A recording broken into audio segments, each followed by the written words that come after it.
കുട്ടാടൻ പാടത്ത് കുറി നാടും പണിയും ഒത്തുറുപത്താറണ്ണി വളിയെ വിട്ട് പോയ ചാകാൻ പറഞ്ഞ ചാകൂ? ചാവൂല. അതെന്താ? നീയൊക്കെ നമ്മളറിയാതെ വന്നവരെ തലവഴി കാണിക്കും. ഒടുവിൽ വല്ലവന്റെ കാഞ്ചിക്ക് നമ്മൾ തലവെച്ചു കൊടുക്കണം. അതുകൊണ്ട് എന്നെങ്കിലും നീ എന്നെ സ്നേഹിച്ചിട്ടുണ്ടോ? ഒരു ദിവസമെങ്കിലും എന്നൊരിക്കൽ ഞാൻ വെറുതെ വിട്ടു. അതാണ് ഞാൻ ചെയ്ത ആദ്യത്തെ അബദ്ധം. നിങ്ങൾ ഇപ്പോ വായിച്ച വേദപുസ്തകത്തിലെ ദുഷ്ടനും അധർമ്മിയും ശത്രു ഞാൻ തന്നെയാണ്. പേര് നടേശൻ.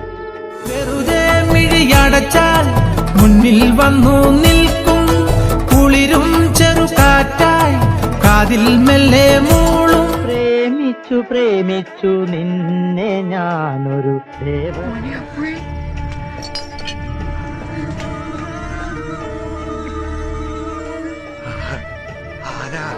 അതിലില്ലല്ലേ? ഒക്കെ തീർന്നു. കഴിഞ്ഞ ആഴ്ച റേഷൻ പഞ്ചാര വാങ്ങിയില്ലല്ലോ. പഞ്ചാര മാത്രമല്ല, ഉപ്പ് തൊട്ട് കർപ്പൂരം വരെ ഒക്കെ തീർന്നിരിക്കുക. ദൈവം അനുഗ്രഹിച്ചൊക്കെ കൊണ്ടുവരാം. നീ കുറെ കൊണ്ടുവരും. നീ ഉരിഞ്ഞ് തിന്നോടാ കൂട്ടാ.